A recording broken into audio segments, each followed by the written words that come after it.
जय भीम, जय मूल निवासी, जय संविधान, जय भारत। एमएनटी के प्राइम टाइम में आपका स्वागत है। मैं उल्पेश यादव एमएनटी न्यूज़ नेटवर्क की पूरी टीम की तरफ से एमएनटी न्यूज़ नेटवर्क को देखने वाले, उसको भारत के लोगों तक पहुंचाने वाले दर्शकों का और अपना समय निकालकर हमारे इस प्रोग्राम में आने वाले वक्ताओं का मैं स्वागत करता हूं। इस कार्यक्रम की शुरुआत करने से पहले मैं एमएनटी न्यूज़ नेटवर्क और मूल निवासी बहुजन परिवार की तरफ से मूल निवासी डीडी कल्याणी जी को एक शोक संवेदना प्रकट करता हूं। बड़े ही दुख के साथ कहना पड़ रहा है कि मूल निवासी डीडी कल्याणी साहब जो वामसेप के वरिष्ठ साथी थे, उनका 25 अप्रैल को निधन हो गया है। वे 72 साल की आयु में भी जुझारू मूल निवासी बहुजन मूवमेंट के कार्यकर्ता थे। उन्हें किताबें लिखने में रुचि थी और आंदोलन के लिए समर्पित काफ़ी किताबें उन्होंने लिखी है। इनकी जो निधन हो गया है इनका, उसके लिए हम सभी लोग इस दुखद घड़ी में उनके परिवार के लिए शोक संवेदना प्रकट करते हैं। आज का जो विषय हमने रखा है,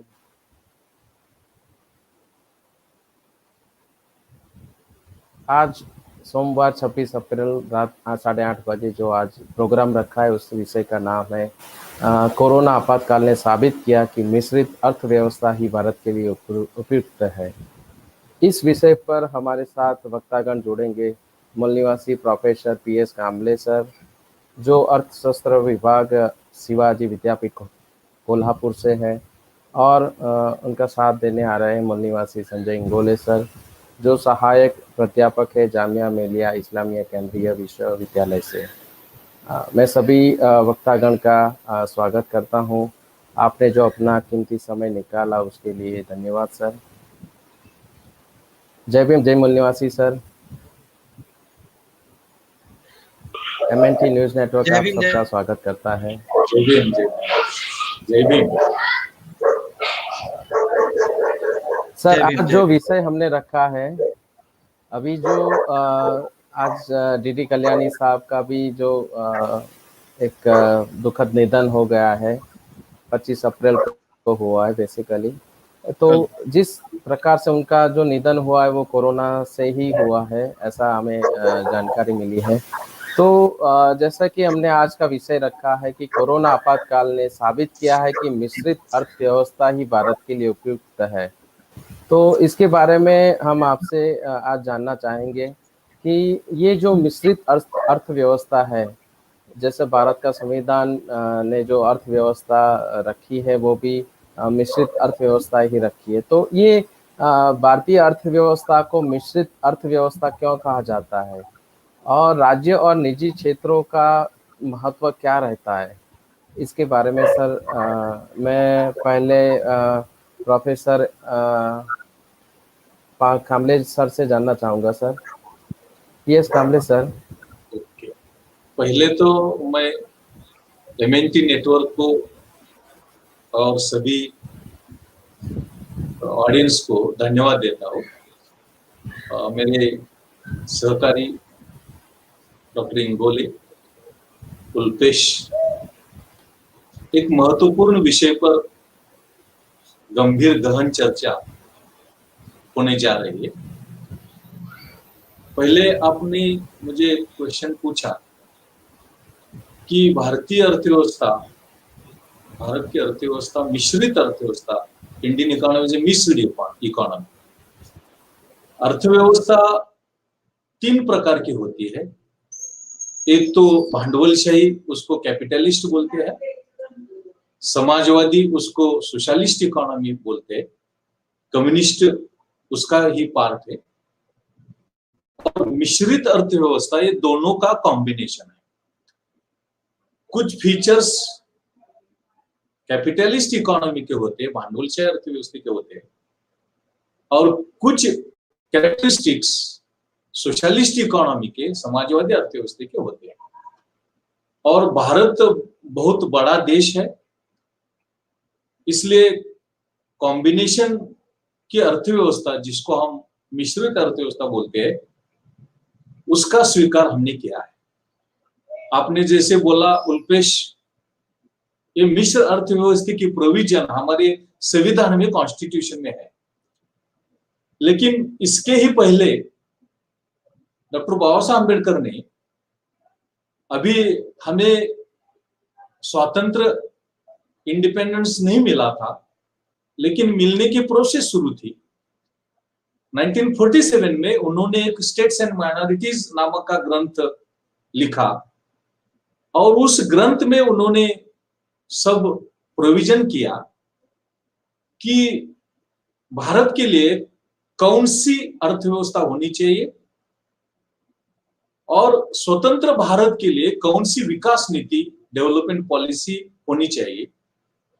उसकी व्यापक और सखोल चर्चा उन्होंने अपने स्टेट्स एंड माइनॉरिटीज में 1947 में पब्लिश हो गया ग्रंथ, वो बुक, उसमें की है।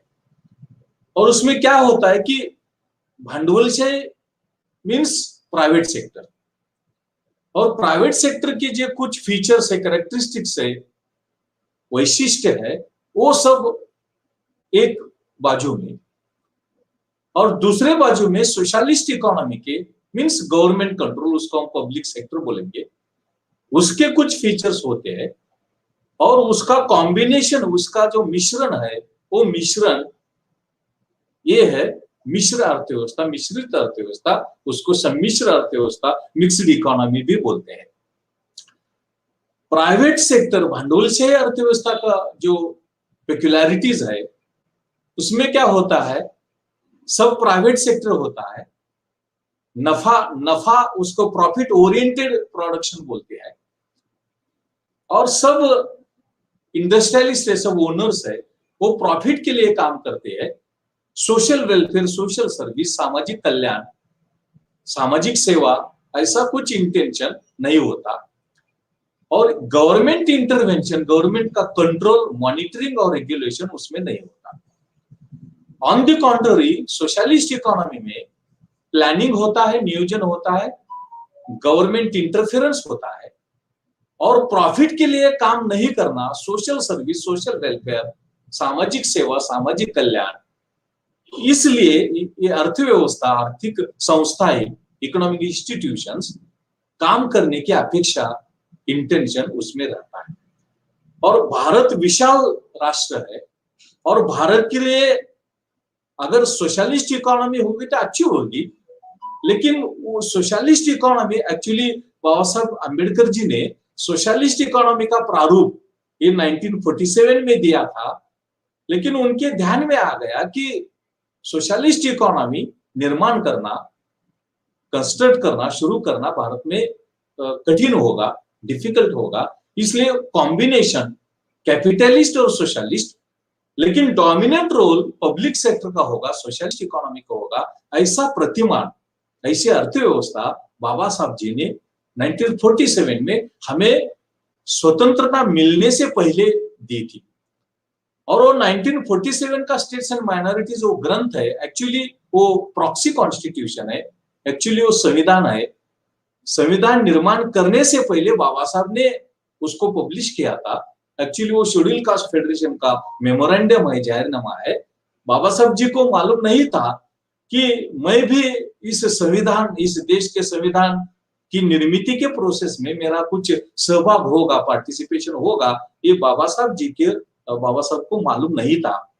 इसलिए बाबा साहब अम्बेडकर जी ने ये संविधान असेंबली को सबमिट करने के लिए ये constitution, proxy constitution, states and minorities का ग्रंथ लिखा, और उसमें मिक्स्ड इकोनॉमी कैसी होनी चाहिए, मिश्रित अर्थव्यवस्था कैसी होनी चाहिए, उसमें गवर्नमेंट का रोल क्या होगा, प्राइवेट सेक्टर का रोल क्या होगा, सोशल वेलफेयर की क्या स्थिति होगी, एजुकेशन की क्या स्थिति होगी, सामाजिक सुरक्षितता, सोशल सिक्योरिटी की क्या पोजीशन होगी, ये सब विस्तार से, जिसको हम इंक्लूसिव ग्रोथ डेवलपमेंट बोलते हैं, सोशल वेलफेयर मैक्सिमाइजेशन गोल बोलते हैं, उसका प्रोविजन किया है। और फॉर्चुनेटली बाबा साहब की ये ड्राफ्टिंग कमेटी के संविधान की तैयार करने में बाबा साहब जी का रोल डोमिनेंट हो गया, प्रोमिनेंट हो गया। इसलिए बाबा साहब जी ने जो विजन भारतीय अर्थव्यवस्था के लिए रखा था, वो विजन इनकॉर्पोरेट करने के लिए उनको अपॉर्चुनिटी मिल गई, संधि मिल गई, और संविधान में सब ये प्रोविजंस बाबा साहब जी ने अंतर्भूत किया है, इंक्लूड किया है। ये है सम्मिश्र अर्थव्यवस्था, मिश्रित अर्थव्यवस्था, जिसको हम मिक्स्ड इकोनॉमी बोलते हैं। क्योंकि कैपिटलिस्ट इकोनॉमी भारत के लिए सुटेबल नहीं होगी, और सोशलिस्ट इकोनॉमी, बाबा साहब जी को लगता था कि भारत में सोशलिस्ट इकोनॉमी अच्छी लगेगी, इसलिए उन्होंने बोला था कि agriculture should be state industry, agriculture should be nationalise. ऐसे प्रोविजंस बाबा साहब जी ने स्टेट्स एंड माइनॉरिटीज में भी अंतर्भूत किए हैं।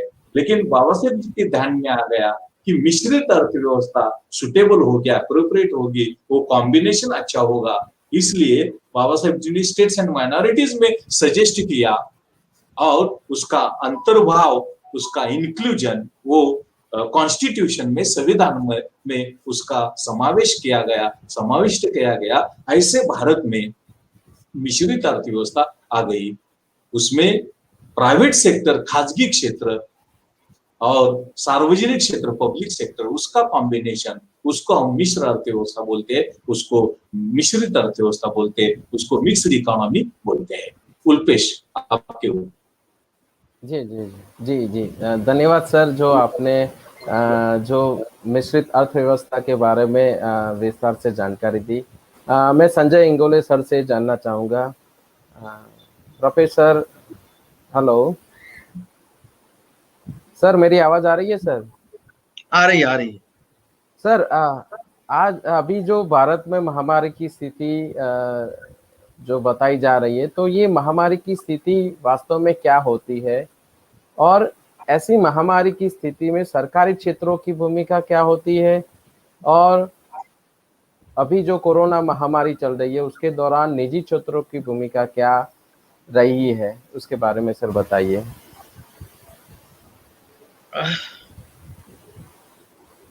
क्योंकि देश में सबसे ज्यादा जो परेशानी अभी हम लोग देख रहे हैं वह है लोगों की उपजीविका के जो साधन हैं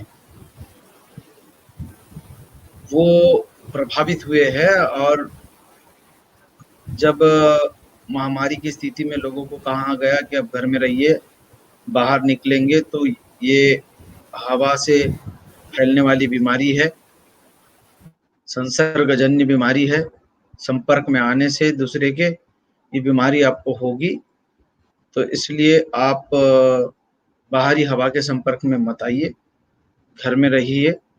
और जो लोग डेली वेजेस होते हैं, रोज कमाना रोज खाना, इस प्रकार के जो लोग होते हैं, वो घर से बाहर निकलकर जब तक काम नहीं करते तब तक शाम को उनको खाना उनके घर में नहीं पक सकता, चूल्हा नहीं जल सकता। तो उन लोगों के लिए एक बहुत बड़ी आपदा हो गई, एक भूकंप जैसे आता है, इस प्रकार की परिस्थिति पैदा हो गई। और उससे खास करके बीमारी रह गई साइड में, लोगों को बुनियादी सुविधाएं जो चाहिए, रोटी कपड़ा मकान जिसको कहते हैं, उसमें से रोटी पहली है। अगर रोटी नहीं मिल रही है, और बहुत सारे लोगों के पास मकान भी नहीं है, वो खुले में रहने वाले लोग हैं या किराए पे दूसरों के पास रहते हैं, तो ऐसे लोगों को किराया जब तक नहीं देते तब तक मकान में भी नहीं रह सकते। तो ये जो 3 बुनियादी जरूरतें कही गई है, रोटी, कपड़ा और मकान। कपड़े का छोड़ो, वो हर दिन नहीं खरीदना पड़ता, लेकिन किराया तो हर दिन का होता है, भले ही महीने में देना पड़ता है, लेकिन हर दिन अगर उसको कैलकुलेट करेंगे आप, तो जैसे अगर मैं 20,000 रुपए के मकान में किराए पे रहता हूँ तो करीब 500 रुपया पर डे का मुझे पेमेंट करना है रहने के लिए। और अगर कोई आदमी 3,000 रुपए के मकान में रह रहा था, 100 रुपया उसको रहने का खर्च करना है। और अगर दिन भर में उसने 100 रुपए नहीं कमाए तो वो किराए का क्या देगा और खाएगा क्या? अगर उसकी मजदूरी 100 रुपए भी उसके पास नहीं आई तो वो तो रहने का भी हकदार नहीं है उस मकान में, जिस मकान में वो रह रहा है। तो इस प्रकार से जब लोगों को घर में रहो, ये जो लोगों ने मतलब सरकार ने जो प्रोटोकॉल निकाला, तो उसकी वजह से बहुत ज्यादा लोगों को परेशानी हो रही है। और फिर लोग शहरों में जो आए थे, जब वहां रहने का सही से इंतजाम नहीं है तो मेरी आवाज में कोई दिक्कत है क्या? फुल आवाज नहीं है क्या रुपेश जी?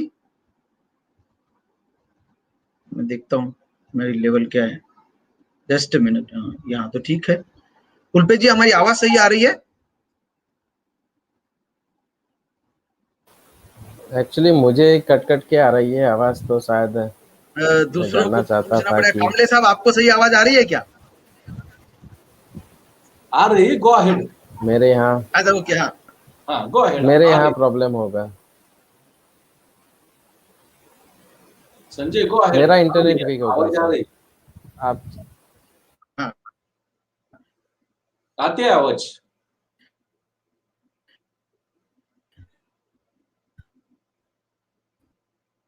तो, तो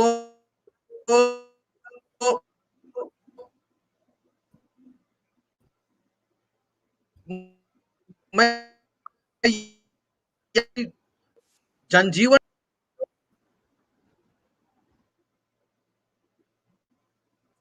उल्पेश, संजय संजय का नेट का कुछ प्रॉब्लम दिखाई देता है। उल्पेश, जी जी जी सर। डिस्कनेक्ट हो गया अच्छा, ऐसा लगता है। हाँ मुझे संजय इंगोले सर जी, डिस्कनेक्ट हो उनका गया। शायद वीडियो ऑफ हो गया है। अच्छा, मेरे यहाँ भी है, मुझे लगा कि वीक हो नहीं, रहा आप है क्या। क्लियर है, आपका आवाज क्लियर है उल्पेश, अच्छा लेकिन अच्छा अच्छा। संजय डिस्कनेक्ट हो गया ऐसा तो लगता है। देखते हैं, अगर वो जुड़ते हैं अगर तो उसी पे फोन आ गया था, इसकी वजह बात से जारी रखेंगे। मेरा मेरे ख्याल नेटवर्क से जुड़ प्रभावित गए हुआ। संजय इंगोले हाँ, सर। रुपेश जी, कंटिन्यू कंटिन्यू संजय, अब कंटिन्यू। जी हाँ सर, हाँ, कंटिन्यू सर। तो आपदा ये जो आई महामारी की, महामारी का मतलब जो सारे विश्व में है, केवल भारत में नहीं है, सब जगह पर है। यत्र तत्र सर्वत्र जहां ये बीमारी फैली हुई है, इसलिए उसको महामारी कहा जा रहा है। महामारी का दूसरा सेंस ये भी होता है कि एट अ टाइम बहुत ज्यादा लोग बीमार होते हैं और जो स्वास्थ्य व्यवस्था होती है वो सबको सेवाएं नहीं दे सकती, तो बहुत ज्यादा मौतें होती है। ये बेसिक अंडरस्टैंडिंग है महामारी की। अब वो रह गया साइड में, बीमारी हो ना हो, और वो मतलब normally by the law of nature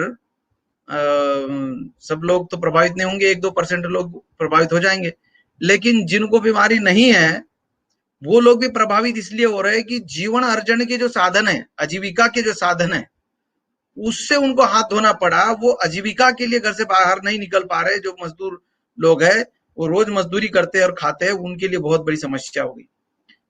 उतना ही नहीं, तो जो लोग प्राइवेट सेक्टर में काम करने वाले हैं और जो लोग कॉन्ट्रेक्चुअल जॉब करते हैं, उनको भी लोगों ने घर भेज दिया और या तो उनकी सैलरी कम कर दी, तो उससे लोगों के जीवन में बहुत बड़ी त्रासदी आ गई।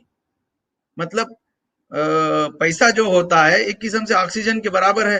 पैसा है तो आप खाना पीना खरीद सकते हैं और जी सकते हैं, और अगर पैसा नहीं है तो आप जीने के लिए जो रोटी पानी का इंतजाम चाहिए वो नहीं हो सकता। ये परेशानी है। दूसरा, अब ये इस प्रकार की सिचुएशन क्यों आई? क्योंकि इस प्रकार की हमारे देश की अर्थव्यवस्था है। हमारे देश में अधिकतर लोग जो है, एक तो एग्रीकल्चर के ऊपर डिपेंड करते हैं, मेजॉरिटी पॉपुलेशन वहां मजदूरी खोजते हैं, यहाँ पर उनकी अपनी जमीन होती है। और एग्रीकल्चर के विकास के लिए राज्य ने अपना हाथ पीछे खींच लिया। राज्य ने इंडस्ट्री को आगे बढ़ाने का निर्णय कर लिया, जबकि अधिकतर लोगों की जीविका कृषि पर निर्भर है। तो इसलिए हमारे देश में राज्य का यह कर्तव्य बनता है कि वो कृषि में निवेश करे, क्योंकि कृषि के ऊपर लोगों का जीवन अर्जन चलता है। तो इन्होंने उल्टा निर्णय किया, कृषि में से अपना निवेश कम करके उन्होंने इंडस्ट्री में निवेश करने का निर्णय किया, और वो भी सरकार की इंडस्ट्री नहीं, प्राइवेट लोगों को इन्होंने जो है ओपन मार्केट में, प्राइवेट, वो भी सिलेक्टेड लोगों को। ओपन मार्केट में सबके लिए नहीं, कंपटीशन के प्रिंसिपल के आधार पर नहीं तो कैपिटलिस्ट इकोनॉमी जो है उसका सबसे ज्यादा जो इंपॉर्टेंट एस्पेक्ट जिसको सराहा गया है, बाबा साहब ने भी उसको सराहा है, कैपिटलिस्ट इकोनॉमी को भी, वो ये है कि उसमें व्यक्तिगत जो खूबियां होती है, व्यक्तिगत जो ताकत कोई आदमी किसी बिजनेस को या किसी प्रोडक्शन को बढ़ाने के लिए लगाना चाहता है, उसको उसमें एक मोटिवेशन होता है, एक प्रेरणा होती है कि मैं ज्यादा इसमें मेहनत करूंगा तो मुझे ज्यादा इसमें बेनिफिट होगा, प्रॉफिट होगा। और उससे क्या होता है कि लोग बहुत उसमें तन मन धन से लगे रहते हैं कि ये गतिविधि आगे बढ़े। और उसमें क्योंकि कंपटीशन होती है, इसलिए भी सेवाएं और अधिक ज्यादा क्वालिटेटिव और क्वांटिटेटिव दोनों एस्पेक्ट से सेवाएं जो है उन्नत होते रहती है, प्रोग्रेस होते रहता है। उसके अंदर जो जरूरी चीजें हैं मानव जीवन के लिए, उनका निर्माण बड़े पैमाने में होता रहता है, और लार्ज स्केल में होने की वजह से उसकी कीमत भी घटती है, तो कॉमन आदमी के लिए वो अवेलेबल कराई जा सकती है। लेकिन अगर उनकी नीयत खराब है, पूंजी लगाने वाले लोगों की प्राइवेट मार्केट में अगर नीयत खराब है, तो फिर दिक्कत होती है। वो कंपटीशन अगर फ्री एंड फेयर हो जाए ओपन मार्केट में, तब तो पूंजीवादी अर्थव्यवस्था जो है बहुत बढ़िया और काम कर सकती है। लेकिन क्योंकि ओपन मार्केट को ओपन बताने के लिए रखते हैं, ओपन मार्केट में भी सिलेक्टेड लोगों को ही स्टेट प्रमोट करती है, ऐसी स्थिति जब हो जाती है, वो बोलने के लिए ओपन मार्केट होता है और ऑपरेट करने के लिए घरानेशाही होती है, ऑपरेट करने के लिए तानाशाही होती है, ऑपरेट करने के लिए भाई भतीजावाद होता है। और वो हमारे देश में बड़े पैमाने पर है।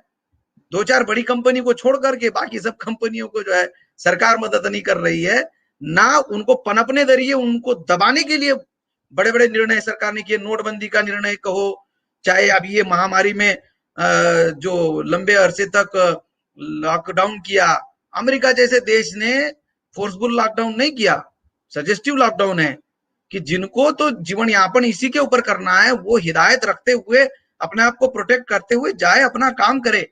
लेकिन हमारे देश में तो डंडा खड़ा करके, पुलिस को खड़ा करके इन्होंने लॉकडाउन करवा दिया।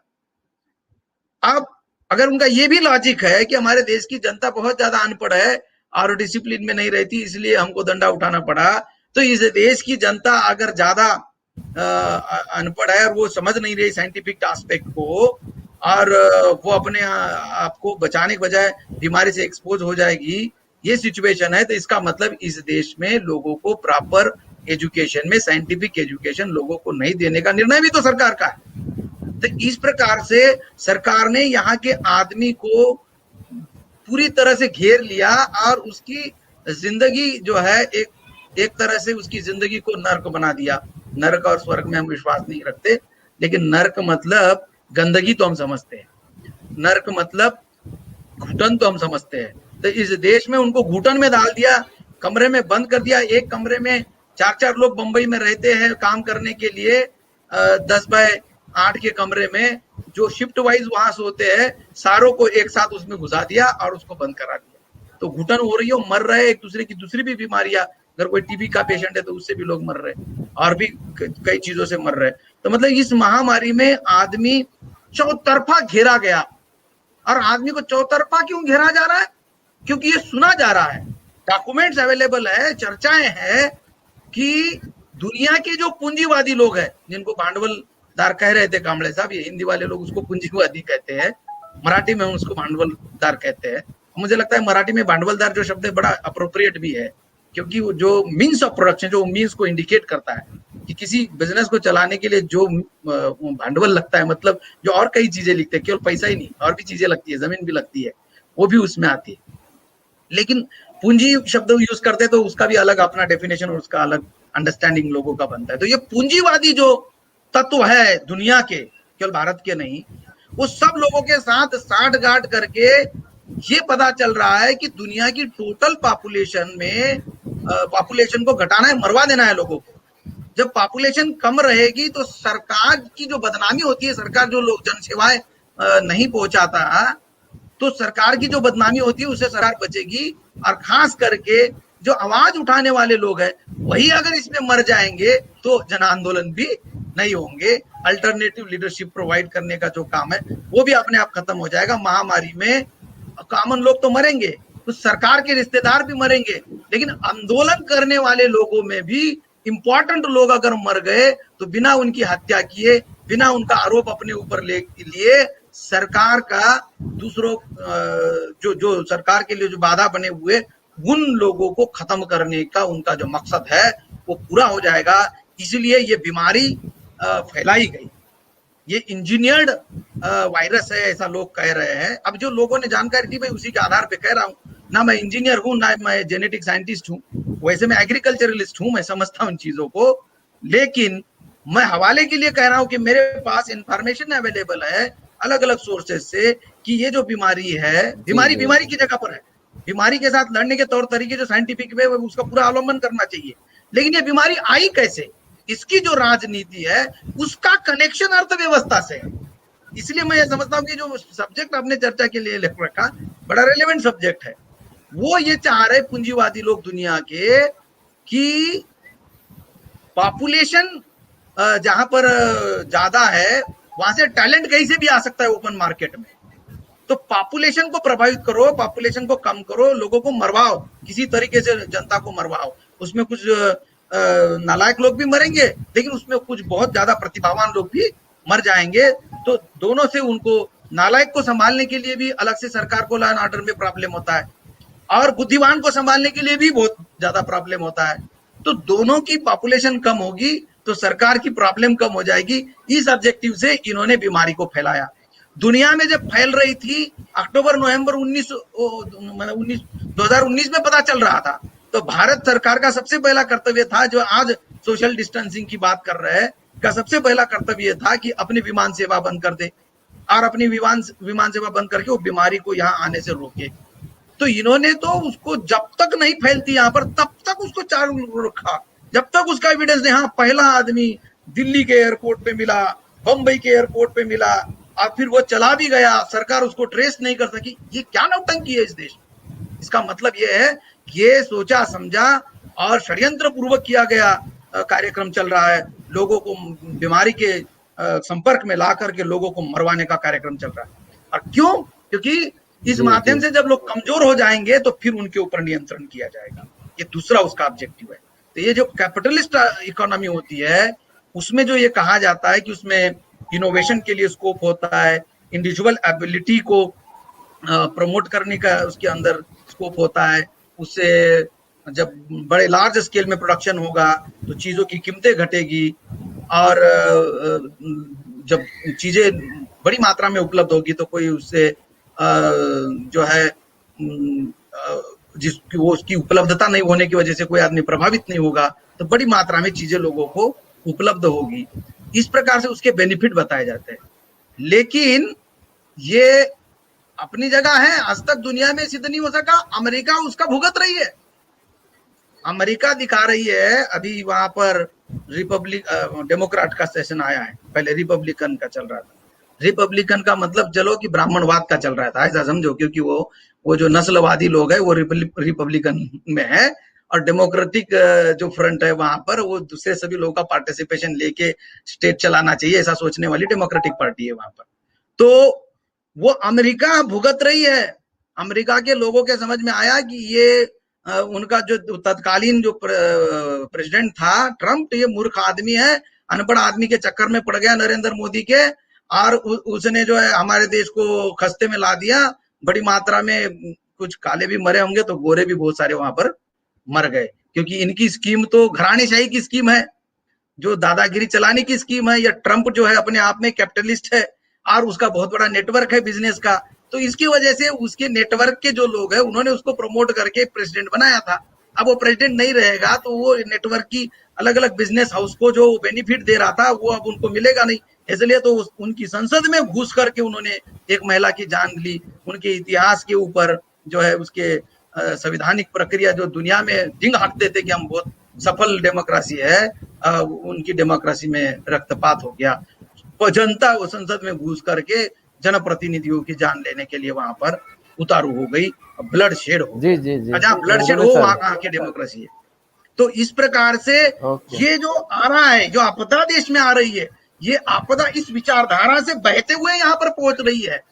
ये गंदगी की जो नदी पहुंच रही है यहाँ पर, वो नदी यहाँ से विचार से आ रही है कि सारी संपत्ति हमारे कब्जे में होनी चाहिए, पूंजीवादी लोगों का ही है, और दूसरे लोगों को हम मजदूरी के काम में लगाएंगे, लेबर उनका होगा, पैसा हमारा होगा, राज हम करेंगे, साधन संसाधन और सुविधाओं का उपभोग हम करेंगे और आराम की जिंदगी हम जिएंगे। ये जो पूंजीवादी विचारधारा के अंदर का जो तत्व है, वो तत्व उभर कर, वो तत्व पक कर वो फैल रहा है सारी दुनिया में, वो फैलते हुए भारत में भी पहुंच जाए है, इसलिए उसकी चपेट में हम लोग आ रहे हैं। और जबकि संविधान के अनुसार कामले साहब ने बताया कि हम मिश्रित अर्थव्यवस्था है, लेकिन व्यवहार में हमारे देश के नेताओं ने इसको पूंजीवादी अर्थव्यवस्था बना दिया है। पूंजीवादी अर्थव्यवस्था ये जनता के शोषण की अर्थव्यवस्था होती है, और समाजवादी अर्थव्यवस्था जो होती है, समाज में जो पिछड़े तबके होते हैं, समाज के अगड़े तबके, दोनों को बराबर लाने की अर्थव्यवस्था होती है। तो ये सब चीजें इसके साथ जुटी हुई है।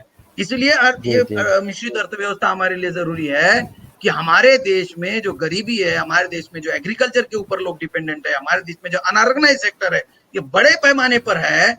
इसलिए वो सब तबके को, समाज के सब तबके को जिसको जरूरत है मदद की, उसको मदद मिले तो वो चमत्कार कर सकता है, वो उसका भी टैलेंट उभर के आ सकता है और सारी दुनिया के काम आ सकता है। इसलिए उसको मदद करने की जरूरत है।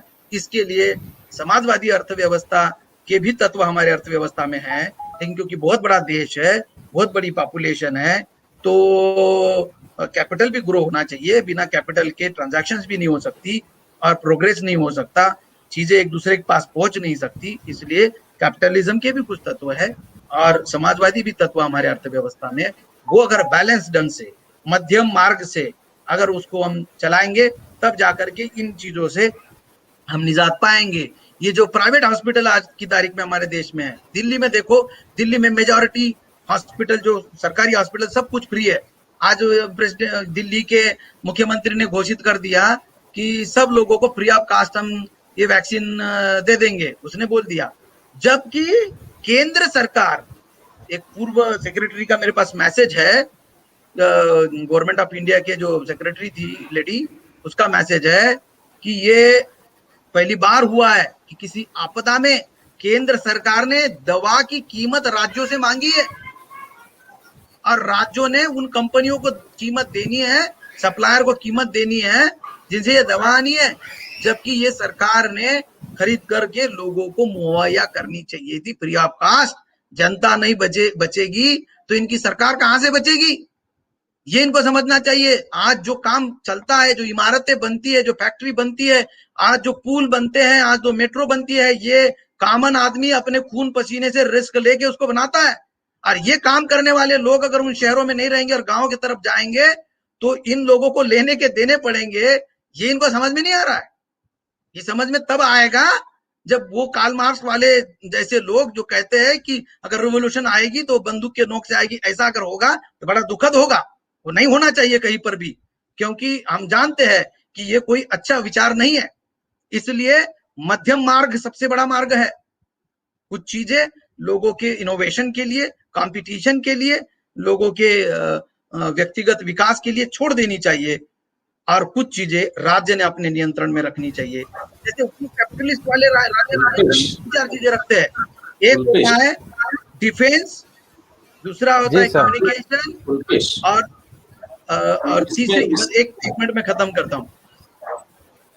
पूंजीवादी अर्थव्यवस्था में आवाज कट रही है सर, मेरी आवाज कट रही है? नहीं, कामले सर कुछ बोलना चाहते हैं। अभी कुछ ठीक है? बस एक मिनट सर, अभी इसको ठीक है सर, एक मिनट केवल बोलना चाहता हूँ कि पूंजीवादी अर्थव्यवस्था में सरकार के पास defence, communication and law and order, ये तीन चीजें बेसिक होती है, बाकी सब ओपन मार्केट में होता है। लेकिन जो समाजवादी अर्थव्यवस्था है उसमें एजुकेशन, हेल्थ, ये भी एस्पेक्ट सरकार के पास होते हैं और प्रोडक्शन इंडस्ट्री भी सरकार के पास होती है। जब इंडस्ट्री होगी तो एजुकेशन, हेल्थ और बाकी चीजों के ऊपर सरकार खर्च कर सकती है। सरकार ने खुद अपनी पूंजी लगा के, राज्य की पूंजी लगा के बिजनेस भी करना चाहिए और जो जरूरी चीजें हैं लोगों को, मेडिसिन वगैरह ये सरकार ने प्रोड्यूस करनी चाहिए, उसमें एम्प्लॉयमेंट भी जनरेट होगी और लोगों को वो चीजें कम पैसे में या फ्री में सरकार आपदा में उपलब्ध करा सकती है। अगर बाढ़ आ जाए, भूकंप आ जाए तो फ्री में बांटते हैं, और अभी ये आपदा आई हुई है और इसमें सरकार उसकी कीमत लगा रही है 150 रुपए, और प्राइवेट हॉस्पिटल और उसमें 100 रुपए लगा के 250 रुपए, और प्राइवेट में जाके 400 रुपए 700 रुपए। आज मेरे पास खबर आई है केरला से, दुखद घटना है, केरला की सेंट्रल एक यूनिवर्सिटी में स्टूडेंट को ये टेस्ट करना जरूरी है और उसकी कीमत 1700 रुपए है। ये कहाँ हमारा देश जा रहा है? ये उल्पेश, ये क्या है संजय इंगोले सर? हाँ, मैंने जो बताया बिगिनिंग में कि भारत के संविधान में मिश्रित अर्थव्यवस्था की प्रोविजन है, लेकिन क्या हो गया है कि 91 ऑनवर्ड्स उसका निजीकरण बहुत हो रहा है और 2014-15 से और वो एक्सटेंसिव और इंटेंसिव हो गए। और ये करने के टाइम में भी कॉन्स्टिट्यूशन में अमेंडमेंट करके निजी क्षेत्र का डोमिनेशन आ रहा है।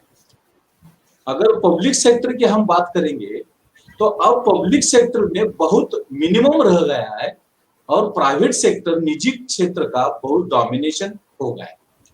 और ये कोरोना महामारी में क्या हो गया, एक्चुअली पब्लिक सेक्टर का रोल बहुत बढ़िया होना चाहिए था, क्योंकि ये जो कोरोना की ट्रीटमेंट है, ये ट्रीटमेंट सब गवर्नमेंट हॉस्पिटल में देने का शुरुआत हो गई और प्राइवेट हॉस्पिटल्स पहले तो कोऑपरेट नहीं कर रहे थे, लेकिन वो डिजास्टर मैनेजमेंट के एक्ट के प्रोविजन से प्राइवेट सेक्टर को भी इसमें अंतर्भूत किया गया।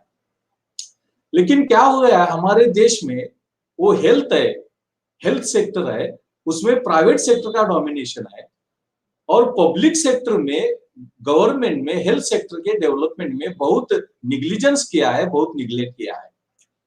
हमारे देश में केंद्र और राज्य दोनों, सेंटर और स्टेट दोनों सरकार का हेल्थ पे जो खर्चा होता है, एक्सपेंडिचर होता है, वो 1% से भी कम है जीडीपी के। और इस बजट में वो 3% तक लेने का, वो पहुंचने का निर्धारित किया गया था, लेकिन वो सफल नहीं हो गया। और क्या हो गया कि पब्लिक हेल्थ सेक्टर को बहुत प्रेशराइज हो गया, क्योंकि ये बढ़ते केसेस, मेरे पास कुछ डेटा भी है, अगर डेटा कुछ आपको बताने का प्रयास करूंगा। पहले वेव में कंट्रोल आ गया था, लेकिन क्या प्रेडिक्शंस थी कि सेकंड वेव भी आएगी, उसका प्लानिंग कुछ नहीं किया गया। इलेक्शंस हो गए, कुछ फेस्टिवल्स हो गए और कंट्रोल नहीं रह गया। हम भूल गए कि सेकंड वेव भी आने वाली है और उसके लिए कुछ प्लानिंग करना चाहिए, कुछ नियोजन करना चाहिए, वो हम भूल गए और केयरलेसली हम सब बिहेवियर हमारा हो गया और इसलिए सेकंड वेव आ गई। और इस सेकंड वेव में अगर हम कुछ डेटा आपके पास रखने का प्रयास मैं करूंगा, तो 5 स्टेट्स ऐसे हैं कि उसमें कोरोना इन्फेक्टेड केसेस बहुत ज्यादा है। इसमें महाराष्ट्र 1 नंबर पे है, दिल्ली है, बेंगलोर है, दैट इज कर्नाटका, दिल्ली है और केरला है। इस 5 स्टेट्स में कोरोना इन्फेक्टेड केसेस बहुत ज्यादा है। और महानगर में दिल्ली है, बेंगलोर है, मुंबई है, चेन्नई है और कोलकाता है। इस 5 महानगर में एकूण इन्फेक्टेड केसेस के 19% केसेस है और इस 5 स्टेट्स में 60% केसेस है। इस सेकंड वेव का हमारा कुछ नियोजन नहीं हो गया, कुछ प्लानिंग नहीं हो गया। और क्या हो गया है कि पब्लिक सेक्टर का जो सिग्निफिकेंस है वो कम हो गया है। हम 91 से निजीकरण बहुत ज्यादा कर रहे हैं, 2014 से वो निजीकरण और बढ़ गया है। उसका क्या होता है, जब प्राइवेट सेक्टर का रोल बढ़ता है तो इनइक्वालिटीज बहुत बढ़ती है, पॉवर्टी बहुत बढ़ती है, अनएम्प्लॉयमेंट बहुत बढ़ती है। और इस कोरोना महामारी में हमें वो एक्सपीरियंस आ गया। ऑक्सफैम ने एक रिपोर्ट दिया है, वो कोरोना महामारी के पहले भारत में 1% फैमिलीज में 73% ये इनकम, एक्सपेंडिचर और वेल्थ का शेयर कॉन्सेंट्रेट हो गया है, और इस महामारी में उसका कॉन्सेंट्रेशन और बढ़ गया है।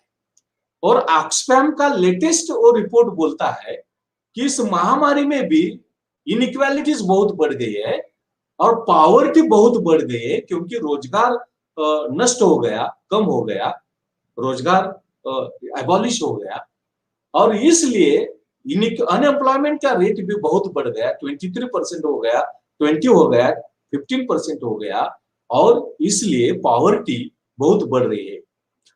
अगर हम एक कोरोना वैक्सीनेशन का हम कुछ उसमें डिस्कशन करने का प्रयास करेंगे तो ऐसा लगता है एक्चुअली गवर्नमेंट की रिस्पॉन्सिबिलिटी होनी चाहिए वैक्सीनेशन सप्लाई करने की, लेकिन इसमें भी डिफरेंशिएशन हमें भेद दिखाई दे रहा है कि वैक्सीन प्रोड्यूस करने वाले कंपनी केंद्र सरकार को अलग रेट से सप्लाई कर रहे हैं, राज्य सरकार को अलग रेट से सप्लाई कर रहे हैं, और प्राइवेट सेक्टर को अलग रेट से सप्लाई कर रहे हैं। इसमें भी डिस्क्रिमिनेशन है।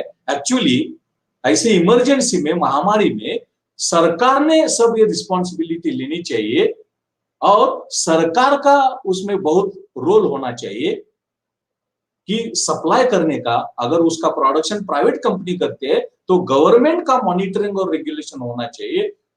अगर ये डिफरेंशिएटेड रेट्स अगर वैक्सीन के हम देखेंगे तो ऐसा लगता है कि वो कंट्रोल और मॉनिटरिंग है, जितना होना चाहिए उतना नहीं हो रहा है। इसलिए सेंट्रल गवर्नमेंट का रेट अलग, स्टेट गवर्नमेंट का रेट अलग, और प्राइवेट सेक्टर अलग, और कंपनी वाइज वो अलग है। ऐसा डिफरेंशिएशन, भेद हमें बहुत दिखाई दे रहा है। और अब क्या करना चाहिए?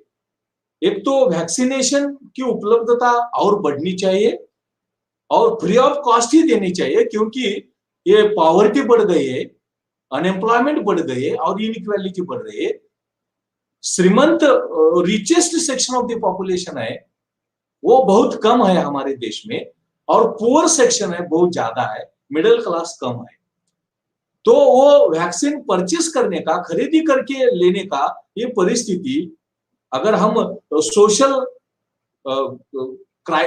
ग्रुप निहाय हम देखने का प्रयास करेंगे तो वो बहुत प्रॉब्लम होगा। और क्या हो रहा है, प्राइवेट हॉस्पिटल्स में भी free of cost vaccine supply करना चाहिए। ऐसी पॉलिसी की आज जरूरत है। और एक पॉइंट उसमें डिस्कशन करना चाहिए, ऑक्सीजन की बहुत कम है, बहुत सप्लाई कम हो गया है, और इसलिए डेथ्स भी बहुत हो गए, और इस महामारी की इंटेंसिटी भी बढ़ रही है। अब क्या लेना चाहिए? अगर उसका प्रोडक्शन भी प्राइवेट सेक्टर करता है तो उसका मॉनिटरिंग और रेगुलेशन सरकार के हाथ में होना चाहिए। केंद्र सरकार, राज्य सरकार, स्टेट गवर्नमेंट, सेंट्रल गवर्नमेंट के हाथ में होना चाहिए, क्योंकि ये बहुत महामारी की परिस्थिति है, ये नॉर्मल परिस्थिति नहीं है, रेगुलर परिस्थिति नहीं है। इसलिए सेंट्रल गवर्नमेंट और स्टेट गवर्नमेंट दोनों ने हाथ में हाथ मिला के रोल प्ले करना चाहिए, और सब वैक्सीन सभी को फ्री ऑफ कॉस्ट देना चाहिए। और जिसकी अच्छी स्थिति है, richest section of the population है, richest strata of the population है, बिलियनियर्स है, अब्जावधी है, बिलियनियर की लिस्ट में उनका नाम आता है, उन्हीं से हम ज्यादा प्राइस लेने के उसमें कुछ दिक्कत नहीं है।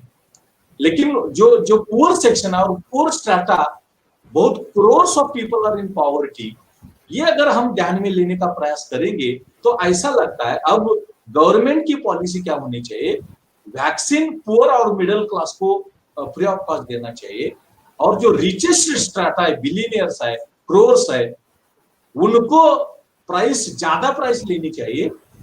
और वो ऑक्सीजन का जो प्रॉब्लम है, ऑक्सीजन का सप्लाई है, प्राइवेट सेक्टर और गवर्नमेंट सेक्टर दोनों सेक्टर में प्रोडक्शन होना चाहिए। अभी तो पब्लिक सेक्टर बहुत मिनिमल रह गया है, बहुत कम रह गया है, तो प्राइवेट सेक्टर में प्रोडक्शन होगा, क्योंकि ये आने बानी की परिस्थिति, इमरजेंसी की स्थिति है, वो महामारी की स्थिति है। इसलिए सब कंट्रोल और मॉनिटरिंग गवर्नमेंट का होना चाहिए, और गवर्नमेंट के हाथ में डिस्ट्रीब्यूशन, रेगुलेशन, मॉनिटरिंग होना चाहिए। सिर्फ केंद्र सरकार सेंट्रल गवर्नमेंट के हाथ में होना नहीं चाहिए, स्टेट गवर्नमेंट्स को भी होना चाहिए, क्योंकि डिफरेंट पार्टीज के गवर्नमेंट होते हैं। अभी तो दिखाई दे रहा है कि कोऑर्डिनेशन कुछ नहीं है, म्यूचुअल अंडरस्टैंडिंग कुछ नहीं है, पॉलिटिसाइजेशन हो रहा है जो नहीं होना चाहिए इस महामारी के कालावधि में। तो इसलिए क्या होना चाहिए कि गवर्नमेंट का मॉनिटरिंग और रेगुलेशन होना चाहिए, क्योंकि गवर्नमेंट सुप्रीम अथॉरिटी होती है और कॉन्स्टिट्यूशन सुप्रीम है। कॉन्स्टिट्यूशन के प्रोविजन में ऑक्सीजन का सप्लाई अगर प्राइवेट ने भी प्रोडक्शन किया, प्राइवेट कंपनी ने भी उसका प्रोडक्शन किया, तो उसका डिस्ट्रीब्यूशन का वो रोल है, वो डिस्ट्रीब्यूशन का रोल ये गवर्नमेंट के हाथ में होना चाहिए, बोथ सेंट्रल गवर्नमेंट और स्टेट गवर्नमेंट। और वैक्सीन के भी बारे में वो पुअर लोग है, बहुत से पुअर लोग है, बहुत से पॉवर्टी में रहने वाले लोग है, वो सभी को ये वैक्सीन का सप्लाई फ्री ऑफ कॉस्ट होना चाहिए, प्राइवेट हॉस्पिटल में भी और गवर्नमेंट के हॉस्पिटल में भी। और क्या हो गया, पहली वेव जो फर्स्ट वेव थी कोरोना की, जो कंट्रोल आ गया तो उसको निग्लेक्ट किया गया और प्लानिंग कुछ नहीं हो गया, इसलिए अब केसेस बहुत रैपिडली बढ़ रहे हैं और प्लानिंग की जो जरूरत थी, प्लानिंग की जरूरत नहीं होगी। इसलिए पब्लिक सेक्टर को जो स्ट्रेंथन करना चाहिए था, वो पब्लिक सेक्टर को स्ट्रेंथन करने का प्रयास इस इन बिटवीन कालावधि में नहीं हो गया। इसलिए अब प्राइवेट सेक्टर को भी गवर्नमेंट का मॉनिटरिंग, गवर्नमेंट का रेगुलेशन और इस हिसाब से ट्रीटमेंट, ऑक्सीजन का सिलेंडर का सप्लाई और वैक्सीनेशन का सप्लाई ऐसा होना चाहिए। और क्या हो रहा है कि गवर्नमेंट सुप्रीम अथॉरिटी, लेकिन ऐसा नहीं है कि सेंट्रल गवर्नमेंट की सुप्रीम अथॉरिटी है, स्टेट गवर्नमेंट्स का भी पार्टिसिपेशन, सेंट्रल और स्टेट हैंड इन हैंड काम करना चाहिए, हैंड इन हैंड होना चाहिए। और पॉलिसीज फॉर्मुलेट करने में स्टेट गवर्नमेंट्स का भी रोल होना चाहिए, इम्प्लीमेंटेशन में सेंट्रल और स्टेट दोनों ने hand by hand, hand in hand से काम करना चाहिए। अगर नहीं की गया तो इंटेंसिटी बहुत बढ़ जाएगी, इन्फेक्शन बहुत बढ़ जाएगा और बहुत से प्रॉब्लम आ जाएंगे। और पहले वेव में, फर्स्ट वेव में जो इंटेंसिटी थी उससे भी ज्यादा रैपिडिटी इस सेकंड वेव में है, वो ध्यान में लेना चाहिए, ऐसा मुझे लगता है। इस मोमेंट में मिश्रित अर्थव्यवस्था को privatise economy, capitalist economy, free market economy की ओर चल रहे, लेकिन ये महामारी का कालावधि है तो सब प्राइवेट हो या पब्लिक सेक्टर, सब गवर्नमेंट के हैंड में होना चाहिए। और प्राइवेट सेक्टर में मॉनिटरिंग और रेगुलेशन स्टेट गवर्नमेंट और सेंट्रल गवर्नमेंट का होना चाहिए। अदरवाइज ये कंट्रोल करना, ये सिलेंडर, ऑक्सीजन सिलेंडर उपलब्ध करना, वैक्सीनेशन अवेलेबल करना, वो बहुत दिक्कत हो जाएगी, ऐसा मुझे लगता है। उल्पेश, आपकी ओर। यस सर, आपने जो बात रखी उससे ये दिखाई दे रहा है कि भारत का जो संविधान है उसकी कहीं ना कहीं अवगणना हो रही है। जैसे हमारे प्रधानमंत्री ही भारत की जगह पे कुछ और शब्द बोलते हैं जो कहीं संविधान में भी नहीं है और कहीं वर्ल्ड में भी ऐसा कहीं ऑथेंटिक जो हिंदुस्तान शब्द बोलते हैं उसका कोई ऑथेंटिकेशन भी नहीं मिल रहा है। तो एक तरह से भारत का संविधान का जो मैं बोल रहा हूँ कि उसको दरकिनार किया जा रहा है। तो जो आप बात कर रहे हैं कि जैसे भारत का संविधान कल्याणकारी राज्य और आर्थिक न्याय की बात करता है, तो यहाँ पे जो हमें दिखाया जा रहा है अभी कि प्रॉफिट नहीं कर रही है इसलिए सरकारी संस्थानों को बेचा जा रहा है। जो भारत के संविधान का जो मूलभूत है कि कल्याणकारी राज्य होना चाहिए, उसकी जगह पे सरकारी संस्थानों को प्रॉफिट मेकिंग की बात करके उसको बेचा जा रहा है। तो कहीं ना कहीं ये भारत का संविधान की जो मूलभूत भावना है उसके विरोध में काम करती सरकार दिखाई दे रही है। संजय इंगोले सर, आपका आर्गुमेंट बराबर है।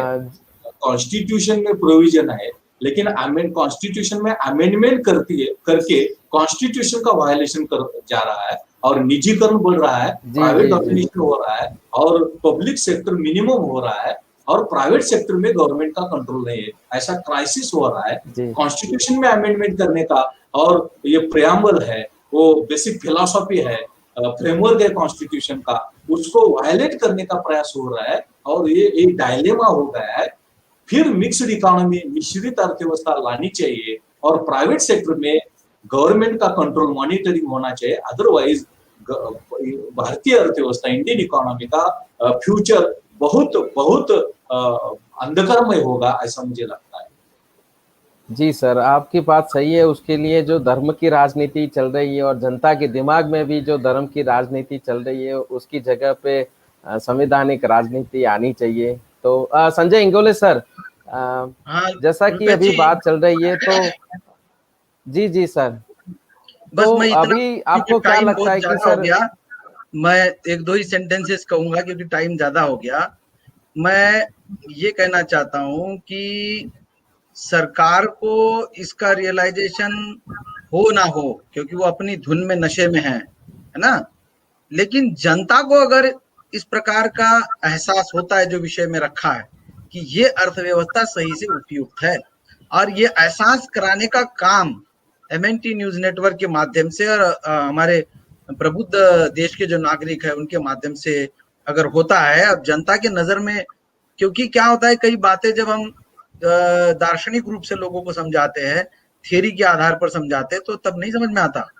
जब वास्तव में उस सिचुएशन से लोग गुजरते हैं, जो फिर वो व्यवस्था का प्रतिफल होती है, जो डिफिकल्ट सिचुएशन से लोग गुजर रहे हैं, अब पता चल रहा है कि ऐसा क्यों हो रहा है, सरकार के पास क्यों नहीं है, किसके पास है, वो क्यों ऐसा कर रहा है।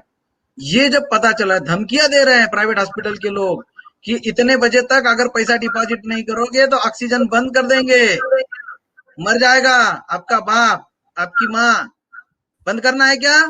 इस प्रकार की धमकी दे रहे हैं प्राइवेट सेक्टर के लोग। तो अब लोगों को समझ में आ रहा है कि इनको बहुत ज्यादा चर्बी चढ़ गई है, इन लोगों को, तो इनको लेवल में लाना चाहिए।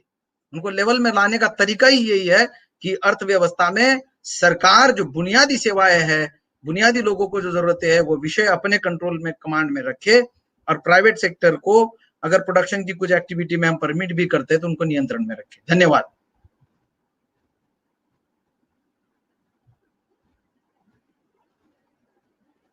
संजय, रुपेश जी, हमें इतना ही कहना था, लोगों को एहसास हो रहा है और करा देना चाहिए। ये बराबर है बढ़िया संजय, सिचुएशन है। आपका बराबर है, आपका बराबर है। पब्लिक पब्लिक मूवमेंट का उसको शेप आना चाहिए, और एक प्रेशर ग्रुप होना चाहिए पीपल का, एक कम्युनिटी का। और अदरवाइज ये करेक्ट नहीं होगा, क्योंकि क्यों गवर्नमेंट को एब्सोल्यूट वो मेजॉरिटी है। नशे में चूर है, और वो लोग नशे में चूर, हाँ, उनको लग रहा है हम सक्सेस हो गए। उनके फेवर में जो डिसीजंस है, एक्ट्स है, रूल्स है, वो सम्मत कर रहे हैं। जनता का, सोसाइटी का कुछ विचार नहीं कर रहे हैं।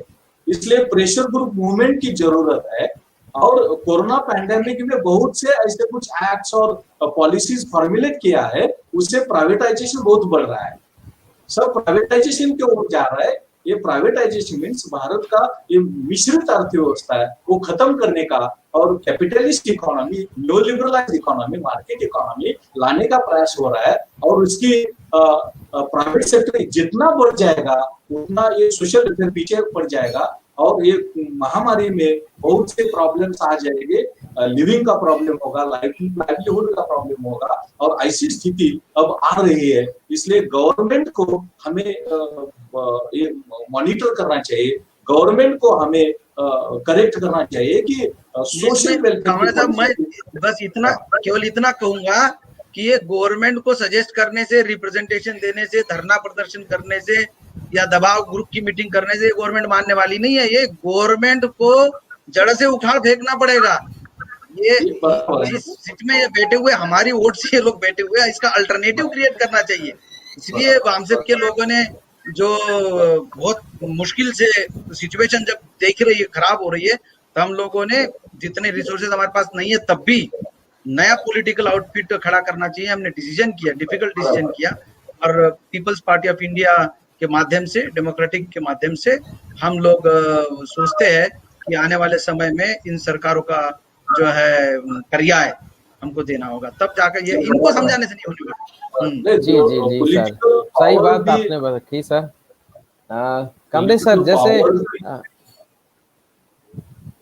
जैसे आगे भी, इससे पहले भी शिक्षा में भी यही प्रॉब्लम आई थी कि फीस नहीं लेनी चाहिए, उसके लिए सब जो विद्यार्थी और उसके जो वालीगण थे उन्होंने भी ये फरियाद की थी, और सरकार एक दिखावा भी कर रही थी कि इतनी फीस लेनी चाहिए, इतनी नहीं लेनी चाहिए।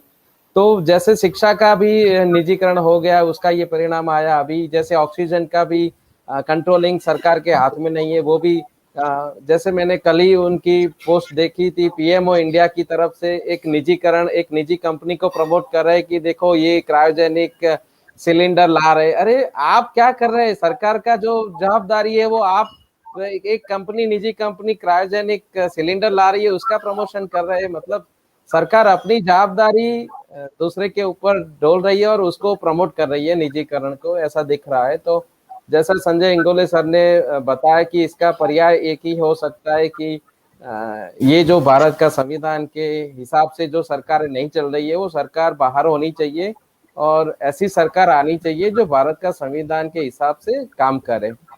तो सर इसी सब्जेक्ट पर कंक्लूजन में आप दोनों से लेना चाहूंगा। कामले सर एकदम संक्षिप्त में, वैसे बहुत सारी बातें तो हो चुकी है, एकदम कंक्लूजन में इसको रख दीजिए सर। मुझे तो ऐसा लगता है कि अब हमारी जो मिश्रित अर्थव्यवस्था ओरिजिनल है, वो ओरिजिनल मिश्रित अर्थव्यवस्था लानी चाहिए। तो कॉन्स्टिट्यूशन के फ्रेमवर्क में कुछ रिफॉर्म्स लाने का प्रयास करना चाहिए। वो कॉन्स्टिट्यूशन वायलेट करने वाला नहीं चाहिए। और वो प्राइवेट सेक्टर जो कुछ है, प्राइवेट सेक्टर पे गवर्नमेंट का, सेंट्रल गवर्नमेंट और स्टेट गवर्नमेंट का रेगुलेशन मॉनिटरिंग होना चाहिए। और कौन से भी गवर्नमेंट का पॉलिसी का जो गोल है, इंटेंशन है, वो सोशल वेलफेयर होना चाहिए, वो सोशली डिप्रेस्ड कम्युनिटीज होना चाहिए। और इसीलिए सब कुछ डिसीजन लेना चाहिए। आपने शिक्षा की बात की, अब न्यू एजुकेशन पॉलिसी आ रही है, इसमें सब प्राइवेटाइजेशन, इकोनॉमी सब हो रहे हैं। कॉलेजेस सब डिग्रीज देने वाली कॉलेजेस, ऐसे कुछ प्रोविजंस है। और गवर्नमेंट विथड्रिंग अवे फ्रॉम एजुकेशन, ऐसा कुछ प्रोविजंस है। ये सब रिस्ट्रिक्ट करना चाहिए। और इसलिए दो मेजर्स इफेक्टिव होगा। एक तो जन आंदोलन की जरूरत है, और जैसे संजय ने बोला कि पॉलिटिकल पावर ये बहुजन समाज के हाथ में लाने का प्रयास करना चाहिए। ये कॉम्बिनेशन ऑफ मेजर्स वो हमारे इस आपातकालीन परिस्थिति और नॉर्मल परिस्थिति में इफेक्टिव हो जाएगी, प्रभाव हो जाएगी, ऐसा मुझे लगता है। अब सब market economy, free economy, liberalise economy वो चल रहे, वो रिस्ट्रिक्ट करना चाहिए और गवर्नमेंट के ध्यान में लाना चाहिए। गवर्नमेंट को रिस्ट्रिक्ट करना चाहिए। भारत मिश्रित अर्थव्यवस्था है, ये कैपिटलिस्ट नहीं है, ये पूंजी वाली अर्थव्यवस्था नहीं है, ये कॉम्बिनेशन है कैपिटलिस्ट और सोशलिस्ट। और उसके फ्रेमवर्क में, कॉन्स्टिट्यूशन के आधार में सब पॉलिसीज होनी चाहिए। इकोनॉमिक हो, एम्प्लॉयमेंट हो, मॉनिटरी हो, हेल्थ हो, सब पॉलिसीज कॉन्स्टिट्यूशन के फ्रेमवर्क में सोशल मैक्सिमाइजेशन की ओर जाने वाली, सोशल बहुजन समाज को न्याय देने वाली ऐसी होना चाहिए, ऐसा मुझे लगता है। उल्पेश। ओके सर, धन्यवाद सर। इंगोले सर, समय काफी हो गया, तो संक्षिप्त में एक लाइन में अपनी बात बताना चाहूंगा। और एक लाइन में बताना है तो जो महान कवि होते हैं उन्हीं को रेफर करना पड़ता है, क्योंकि उनकी महारत होती है शब्दों के ऊपर। तो जो सब्जेक्ट आपने रखा कि ये अभी सिद्ध हुआ, महामारी ने सिद्ध किया कि भारत के लिए आर्थिक मिश्रित अर्थव्यवस्था ही सही है, मिश्रित अर्थव्यवस्था ही उपयुक्त है। ये जो आपका स्टेटमेंट है, ये अगर एहसास हमें है तो फैज अहमद फैज ने कहा है कि कोई इन्हें जिल्लत भरी जिंदगी का एहसास दिला दे, कोई इन्हें जिल्लत भरी जिंदगी का एहसास दिला दे, कोई इनकी सोती हुई धुम को हिला दे। ये धुम को हिलाने का काम करना जरूरी है। धन्यवाद। जी जी जी, संजय इंगोले सर, बहुत धन्यवाद। आपने एक शायरी में ही इसको, इस आपने कंक्लूजन को रख दिया। एक तो सोती हुई कौम को भी जगाना है, जो भारत का संविधान लोगों के दिमाग में नहीं है और धर्म चल रहा है, उसको भी निकालना है। तो एक तो जन आंदोलन का रास्ता है, और दूसरा राजनीतिक जो संविधानवादी लोग हम बोलते हैं, संविधानवादी लोगों को सरकार में बिठाने का एक जिम्मा लोगों को लेना चाहिए। और अगले चुनाव में ऐसा प्लानिंग करे कि संविधानवादी लोग ही सत्ता में आए और गैर संविधानवादी धर्म की राजनीति करने वाले, जाति की राजनीति करने वाले लोग सत्ता से बाहर रहे। तभी एक भारत राष्ट्र का निर्माण हो सकता है और भारत का संविधान लागू ईमानदारी से हो सकता है। जी धन्यवाद सर, आपने जो अपने विचार रखे, और धन्यवाद सर आप सभी का। थैंक यू, धन्यवाद। सर या तो इस प्रोग्राम को कंक्लूड करने से पहले मैं कल का जो हमारा विषय उसके बारे में भी बता दूं। कल जो हमारा जो विषय रहेगा 8:30 बजे जो हमारे प्राइम टाइम में रहेगा, ये जो विषय रखा है कि कोरोना को नियंत्रित करने में सरकार की लापरवाही से अंतर्राष्ट्रीय स्तर पर भारत की छवि को धक्का लगा है। ये एक जो अभी जो हमारा विषय था, आज का जो विषय था मिश्रित अर्थव्यवस्था के ऊपर, और ये जो विषय है कि जो अंतर्राष्ट्रीय स्तर पर भारत की छवि को धक्का पहुंचा है, उसके बारे में हमारे जो वक्तागण इस बारे में बताएंगे। इस विषय को लेकर आ रहे हैं हमारे मूल निवासी कुमार संजय जी, जो अंतर्राष्ट्रीय कन्वेनर है बामसेफ के, और उनका साथ देंगे मूल निवासी सुरेश द्रविड़ जी, जो संगठन सचिव है बामसेफ के। तो आप सभी से निवेदन है कि इस चर्चा को जरूर सुने और लोगों तक जितना हो सके उतना इस चर्चा को पहुंचाए, ताकि इस कोरोना महामारी में जो हमारी जो लापरवाही चल रही है, सरकार की लापरवाही, और उसकी वजह से जो अंतर्राष्ट्रीय स्तर पर भारत की छवि को धक्का पहुंचा है, उसके बारे में भी जानकारी मिले। और हमारा जो ये प्रयास है कि लोगों तक जो सामाजिक मुद्दे हैं वो पहुंचाए जाए, तो इसके लिए MNT न्यूज़ नेटवर्क को फेसबुक, यूट्यूब, ट्विटर पर इस सभी चर्चा को देखते रहे और लोगों तक पहुंचाए। जी धन्यवाद। MNT न्यूज़ नेटवर्क की टीम की तरफ से सभी को मैं मंगल कामनाएं देता हूँ। जय भीम, जय मूल निवासी, जय संविधान, जय भारत।